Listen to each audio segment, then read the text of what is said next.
ಆಹಾರ ಡೆಲಿವರಿ ಕೊಡುವ ಆನಂದ್ ಎಂದಿಗೂ ಒಂದೇ ಒಂದು ಆರ್ಡರನ್ನು ತಪ್ಪಿಸದೆ ಹೆಸರುವಾಸಿಯಾದವರು. ಬೆಂಗಳೂರಿನಲ್ಲಿ ಮಳೆ, ಬಿಸಿಲು ಅಥವಾ ಟ್ರಾಫಿಕ್ ಜಾಮ್ ಏನೇ ಇರಲಿ, ಅವರು ಸಮಯಕ್ಕೆ ಸರಿಯಾಗಿ ಆಹಾರ ತಲುಪಿಸಲು ಅಡ್ಡವಾಗಿರಲಿಲ್ಲ. ಆದರೆ ಒಂದು ಸಂಜೆ ಅಪಘಾತವಾಯಿತು.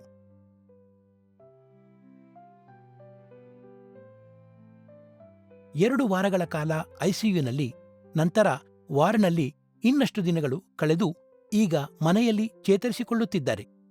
ಆದರೆ ಇನ್ನೂ ಹಾಸಿಗೆಯಲ್ಲಿದ್ದಾರೆ. ಈಗ ಅವರನ್ನು ಮತ್ತೊಂದು ತೊಂದರೆ ಕಾಡುತ್ತಿದೆ, ಪ್ರೆಷರ್ ಅಲ್ಸರ್ ಅಂತ 2. ರಾಧಾ, ಇವತ್ತು ಅವರು ಹೇಗಿದ್ದಾರೆ? ಸಿಸ್ಟರ್, ಅವರ ಬೆನ್ನಿನ ಮೇಲೆ ಈ ಹುಣ್ಣು ಕೆಂಪಾಗಿ ಚರ್ಮ ತೆರೆದಿರುವಂತೆ ಕಾಣುತ್ತಿದೆ. ಏನು ಮಾಡಬೇಕೆಂದು ನನಗೆ ಗೊತ್ತಿಲ್ಲ. ನಮ್ಮ ವಿವಾಹವಾಗಿ ಕೇವಲ 8 ತಿಂಗಳಾಗಿದೆ ಮತ್ತು ಈಗ... ರಾಧಾ, ನಿರಾಳವಾಗಿರು. ನೀನು ಒಬ್ಬಂಟಿಯಲ್ಲ. ನಾವು ಅವರನ್ನು ನೋಡಿಕೊಳ್ಳೋಣ. ರಾಧಾ, ಒಬ್ಬ ವ್ಯಕ್ತಿಯು ಹೇಗೆ ಮಲಗುತ್ತಾರೆ ಎಂಬುದರ ಆಧಾರದ ಮೇಲೆ ದೇಹದ ಒತ್ತಡದ ಭಾಗಗಳು ಬದಲಾಗುತ್ತವೆ ಮತ್ತು ಬೆಡ್ಸೋರ್ಗಳು ಸಾಮಾನ್ಯವಾಗಿ ಅದೇ ಸ್ಥಳಗಳಲ್ಲಿ ಬರುತ್ತವೆ. ಯಾರಾದರೂ ದೀರ್ಘಕಾಲ ಬೆನ್ನಿನ ಮೇಲೆ ಮಲಗಿದಾಗ ಒತ್ತಡವು ಹೆಚ್ಚಾಗಿ ಕೆಳಬೆನ್ನು, ಪೃಷ್ಠ, ಸೊಂಟ, ಭುಜದ ಬ್ಲೇಡ್ಗಳು, ತಲೆಯ ಹಿಂಭಾಗ ಮತ್ತು ಹಿಮ್ಮಡಿಗಳು ಹುಣ್ಣಾಗುತ್ತವೆ. ಒಬ್ಬ ವ್ಯಕ್ತಿಯು ಪಕ್ಕಕ್ಕೆ ತಿರುಗಿ ಮಲಗಿದರೆ ಅಪಾಯದ ಬಿಂದುಗಳು ಕಣಕಾಲುಗಳು, ಮೊಣಕಾಲುಗಳು, ಸೊಂಟ, ಕಿವಿಗಳು ಮತ್ತು ಭುಜಗಳಿಗೆ ಬದಲಾಗುತ್ತವೆ. ಆನಂದ್ ಅವರಿಗೆ ಇಲ್ಲಿಯೇ ಹುಣ್ಣು ಬಂದಿದೆ, ಏಕೆಂದರೆ ಅಪಘಾತವಾದಾಗಿನಿಂದ ಅವರು ಹೆಚ್ಚಾಗಿ ಬೆನ್ನಿನ ಮೇಲೆ ಮಲಗಿದ್ದಾರೆ. ಇದು ಒತ್ತಡದ ಹುಣ್ಣು. ಚರ್ಮ ಸ್ವಲ್ಪ ಸುಳಿದಿದೆ. ಅದು ಕೆಂಪು ಮತ್ತು ತೇವಾಂಶದಿಂದ ಕೂಡಿದೆ. ಇದು ಯಾರಾದರೂ ಹೆಚ್ಚು ಕಾಲ ಚಲಿಸಲು ಸಾಧ್ಯವಾಗದಿದ್ದಾಗ ಸಂಭವಿಸುತ್ತದೆ.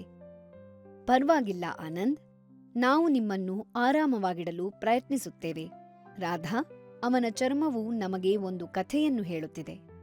ಒತ್ತಡ, ಬೆವರು ಮತ್ತು ದೀರ್ಘಕಾಲ ಒಂದೇ ಸ್ಥಾನದಲ್ಲಿರುವುದರ ಕಥೆ. ನಾವು ಅದನ್ನು ಬೆಡ್ ಸೋರ್ ಅಥವಾ ಪ್ರೆಷರ್ ಅಲ್ಸರ್ ಅಥವಾ ಪ್ರೆಷರ್ ಇಂಜುರಿ ಎಂದು ಕರೆಯುತ್ತೇವೆ. ನಾನು ಅವರನ್ನು ತಿರುಗಿಸಲು ಪ್ರಯತ್ನಿಸುತ್ತೇನೆ, ಆದರೆ ನನಗೆ ಭಯ. ನಾನು ಅವರಿಗೆ ನೋವನ್ನುಂಟು ಮಾಡಿದರೆ ಎಂದು. ನಾವು ಗಾಯವನ್ನು ನಿರ್ಲಕ್ಷಿಸಿದಾಗ ಮಾತ್ರ ನೋವು ಬರುತ್ತದೆ ರಾಧಾ. ಆರೈಕೆ ಅವರನ್ನು ಆರಾಮವಾಗಿರಿಸುತ್ತದೆ.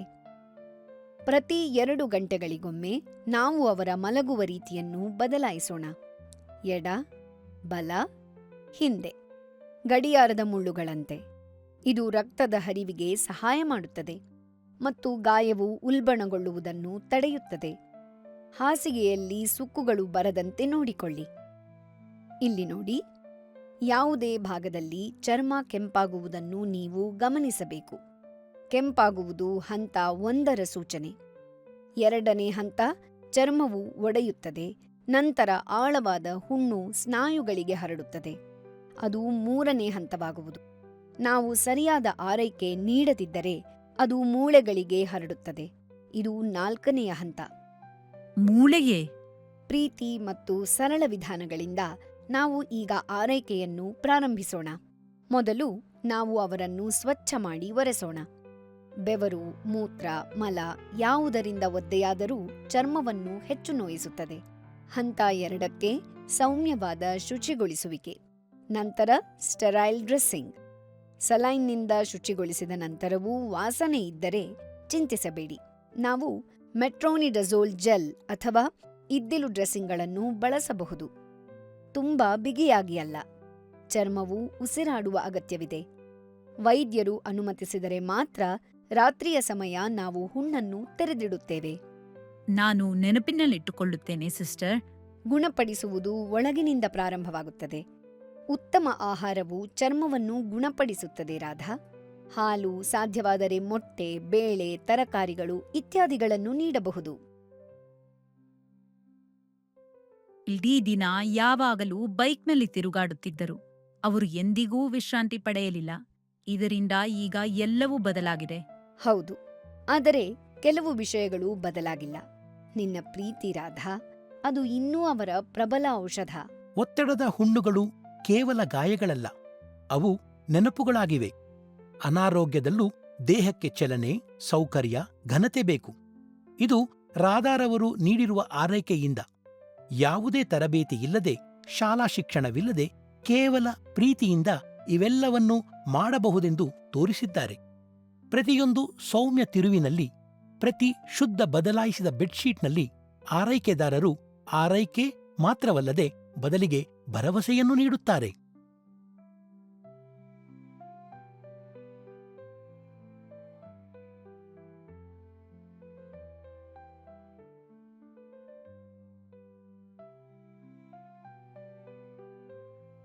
ರಾಧಾ, ಸಿಸ್ಟರ್, ಗಾಯವು ಗುಣವಾಗುತ್ತಿದೆ ಅಲ್ಲವೇ? ಅದು ಮತ್ತೆ ಬಂದರೆ ಏನು ಮಾಡುವುದು? ನನಗೆ ಭಯವಾಗುತ್ತಿದೆ. ಒತ್ತಡದ ಹುಣ್ಣುಗಳು ವಾಸಿಯಾಗಬಹುದು, ಆದರೆ ನಿಜವಾದ ಮ್ಯಾಜಿಕ್ ಅವುಗಳನ್ನು ತಡೆಯುವುದರಲ್ಲಿದೆ. ಮತ್ತು ನೀವು ಈಗಾಗಲೇ ನಿಮ್ಮ ಪೂರ್ಣ ಹೃದಯದಿಂದ ಕಾಳಜಿ ವಹಿಸುವ ಮೂಲಕ ಅರ್ಧದಷ್ಟು ಮ್ಯಾಜಿಕ್ ಮಾಡುತ್ತಿದ್ದೀರಿ. ಏನು ಮಾಡಬೇಕೆಂದು ಹೇಳಿ, ನಾನು ಎಲ್ಲವನ್ನು ಮಾಡುತ್ತೇನೆ. ರಾಧಾ, ಆನಂದ್ನ ಗಾಯವು ವಾಸಿಯಾದ ನಂತರ ಅವರನ್ನು ರಕ್ಷಿಸುವ ಅಭ್ಯಾಸಗಳು ಇವು. 1. 5 ದಿಂಬುಗಳ ನಿಯಮ. ಈ ದಿಂಬುಗಳು ಕೇವಲ ಆರಾಮಕ್ಕಾಗಿ ಅಲ್ಲ, ಅವು ಔಷಧ. 1 ಕಾಲುಗಳ ಕೆಳಗೆ ಇರುವುದರಿಂದ ಹಿಮ್ಮಡಿಗಳು ತೇಲುತ್ತವೆ. 1 ಕಣಕಾಲುಗಳ ನಡುವೆ. 1 ಮೊಣಕಾಲುಗಳ ನಡುವೆ. 1 ಬೆನ್ನಿನ ಹಿಂದೆ. 1 ತಲೆಯ ಕೆಳಗೆ. ಇದು ಅವರ ಮೂಳೆಗಳ ಮೇಲಿನ ಒತ್ತಡವನ್ನು ತಡೆಯುತ್ತದೆ, ವಿಶೇಷವಾಗಿ ಪಕ್ಕಕ್ಕೆ ತಿರುಗಿ ಮಲಗಿದಾಗ. ಪ್ರತಿದಿನ ಅವರ ಚರ್ಮವನ್ನು ಪರಿಶೀಲಿಸಿ ನೋಡಿ. ತಲೆಯ ಹಿಂಭಾಗ, ಭುಜಗಳು, ಕೆಳಬೆನ್ನು, ಸೊಂಟ, ಕಣಕಾಲುಗಳು, ಹಿಮ್ಮಡಿಗಳು. ನೀವು ಮಸುಕಾದ, ಕೆಂಪಾದ ಚರ್ಮವನ್ನು ನೋಡಿದರೆ ಅದು ಮೊದಲ ಎಚ್ಚರಿಕೆ. ಸ್ನಾನ ಅಥವಾ ಸ್ವಚ್ಛಗೊಳಿಸಿದ ನಂತರ ಚರ್ಮವನ್ನು ಚೆನ್ನಾಗಿ ಒರೆಸಿ. ಬೀಸೋರ್ ಎಣ್ಣೆಯನ್ನು ಬಳಸಿ ಗಾಯದ ಸುತ್ತಲೂ ಹಚ್ಚಿ, ಆದರೆ ತೆರೆದ ಗಾಯದ ಮೇಲೆ ಎಂದಿಗೂ ಮಸಾಜ್ ಮಾಡಬೇಡಿ. ಪ್ರದೇಶದ ಸುತ್ತಲೂ ನಿಧಾನವಾಗಿ ಮಸಾಜ್ ಮಾಡಿ. ಇದು ರಕ್ತ ಪರಿಚಲನೆ ಸುಧಾರಿಸುತ್ತದೆ. ಪ್ರತಿ 2 ಗಂಟೆಗಳಿಗೊಮ್ಮೆ ನಿಧಾನವಾಗಿ ಅವರ ಭಂಗಿಯನ್ನು ಬದಲಾಯಿಸಿ, ಆದರೆ ಅವರು ಸಹಿಸಿಕೊಳ್ಳುವಷ್ಟು ಮಾತ್ರ. ಅವರಿಗೆ ಹೆಚ್ಚು ನೋವು ಅಥವಾ ದಣಿವಿದ್ದಾಗ ನಾವು ಅದನ್ನು ನಿಧಾನವಾಗಿ ಮಾಡುತ್ತೇವೆ. ಸೌಕರ್ಯಕ್ಕೆ ಹೆಚ್ಚು ಆದ್ಯತೆ ಕೊಡಬೇಕು. ಈ ಹಾಸಿಗೆ, ಈ ಕುಷನ್ಗಳು ಐಷಾರಾಮಿ ಅಲ್ಲ, ಅವು ಅವರ ಚರ್ಮವನ್ನು ರಕ್ಷಿಸುತ್ತವೆ. ಹಾಸಿಗೆಯಲ್ಲಿ ತಲೆ ಇಡುವ ಕಡೆಯನ್ನು ಕೆಳಕ್ಕೆ ಇರಿಸಿ. ಆಹಾರ ನೀಡುವಾಗ ಅಥವಾ ಮಾತನಾಡುವಾಗ ಮಾತ್ರ ಅದನ್ನು ಮೇಲಕ್ಕೆತ್ತಿ. ಅವರ ತಲೆ ಮೇಲಕ್ಕಿರುವಾಗ ಅವರು ಕೆಳಗೆ ಜಾರಿ ಘರ್ಷಣೆಯಿಂದ ಚರ್ಮಕ್ಕೆ ನೋವುಂಟು ಮಾಡುತ್ತದೆ. ಆನಂದ್ ಮತ್ತೆ ಕುಳಿತುಕೊಳ್ಳಲು ಪ್ರಾರಂಭಿಸಿದಾಗ ನಾವು ಸರಿಯಾದ ವೀಲ್ಚೇರ್ ಹಾಗೂ ಕುಷನ್ಗಳು ಉಪಯೋಗಿಸೋಣ. ಅವರಿಗೆ ಫುಟ್ ಪ್ಲೇಟ್ಗಳು ಸರಿಯಾಗಿ ಹೊಂದಿಕೊಳ್ಳುವಂತಿರುವುದು ಮುಖ್ಯ. ಸಿಸ್ಟರ್, ನೀವು ನನಗೆ ಎಲ್ಲವನ್ನು ಕಲಿಸಿದ್ದೀರಿ. ಈಗ ನಾನು ಅವರನ್ನು ನಿಜವಾಗಿ ನೋಡಿಕೊಳ್ಳಬಲ್ಲೆ. ರಾಧಾ, ನೀನು ಈಗಾಗಲೇ ನೋಡಿಕೊಳ್ಳುತ್ತಿದ್ದೀಯಾ? ಡ್ರೆಸ್ಸಿಂಗ್ನ ಜೊತೆ ನಿಮ್ಮ ಸ್ಪರ್ಶ ಮತ್ತು ಪ್ರೀತಿ ಅವರನ್ನು ಗುಣಪಡಿಸುತ್ತಿದೆ.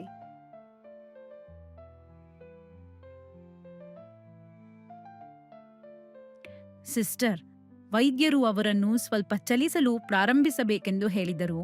ಆದರೆ ನಾನು ಅವರನ್ನು ಹೇಗೆ ಮೂವ್ ಮಾಡುವುದು?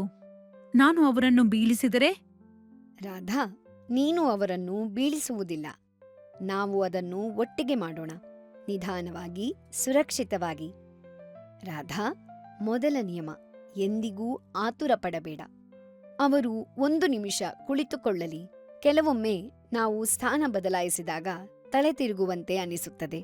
ಈಗ ಅವರ ಪಾದಗಳನ್ನು ನೆಲದ ಮೇಲೆ ಇರಿಸಿ. ಒಳ್ಳೆಯದು. ರಾಧಾ, ನೀನು ಹತ್ತಿರ ನಿಂತುಕೋ. 1 ಕೈ ಅವರ ಭುಜದ ಮೇಲೆ, ಮತ್ತೊಂದು ಕೈ ಅವರ ಸೊಂಟದ ಮೇಲೆ ಹಿಡಿದುಕೋ. ಆನಂದ್, ನಾವು ನಿಮ್ಮನ್ನು ನಿಧಾನವಾಗಿ ಕುರ್ಚಿಯ ಕಡೆಗೆ ತಿರುಗಿಸುತ್ತೇವೆ. ಎತ್ತುವ ಅಗತ್ಯವಿಲ್ಲ, ಮಾರ್ಗದರ್ಶನ ಮಾತ್ರ. ಸಿಸ್ಟರ್, ಇದು ನಾನು ಊಹಿಸಿದ್ದಕ್ಕಿಂತ ಸುಲಭ. ಏಕೆಂದರೆ ನೀನು ಅದನ್ನು ಪ್ರೀತಿಯಿಂದ ಮಾಡುತ್ತಿದ್ದೀಯ. ಅದೇ ಹೆಜ್ಜೆಗಳು ರಾಧಾ. ಕಾಲುಗಳನ್ನು ಸ್ಥಿರವಾಗಿ ಇರಿಸಿ, ಕುರ್ಚಿಯನ್ನು ಲಾಕ್ ಮಾಡಿ, ನಿಧಾನವಾಗಿ ತಿರುಗಿಸಿ. ಹಾಸಿಗೆಯ ಮೇಲೆ ಕುಳಿತುಕೊಳ್ಳಿ. ನಂತರ ನಿಧಾನವಾಗಿ ಅವರನ್ನು ಮಲಗಲು ಸಹಾಯ ಮಾಡಿ. ನೀವು ಈಗಾಗಲೇ ಕಲಿಯುತ್ತಿದ್ದೀರಿ. ಸಿಸ್ಟರ್, ಇದು ಅವರಿಗೆ ನೋವುಂಟು ಮಾಡುತ್ತದೆಯೇ?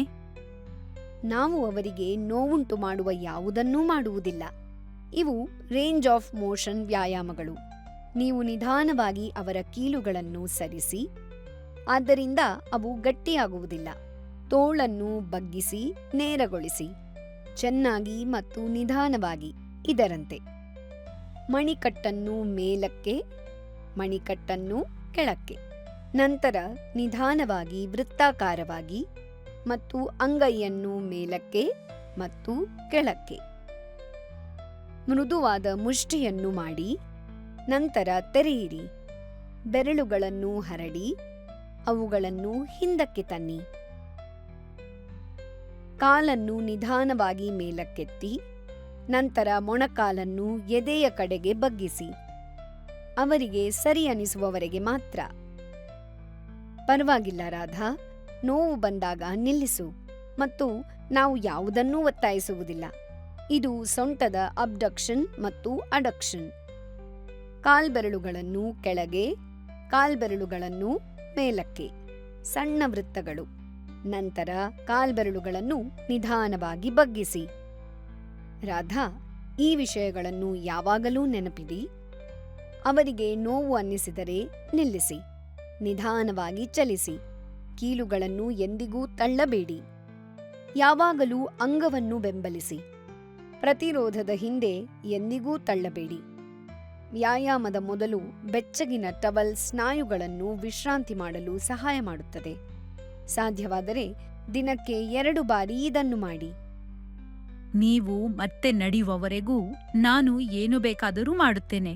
ಚಲನೆ, ಉತ್ತಮ ಆರೈಕೆ ಮತ್ತು ಈ ಪ್ರೀತಿಯೊಂದಿಗೆ ಆನಂದ್ ನಿಧಾನವಾಗಿ ಶಕ್ತಿಯನ್ನು ಮರಳಿ ಪಡೆಯುತ್ತಾರೆ.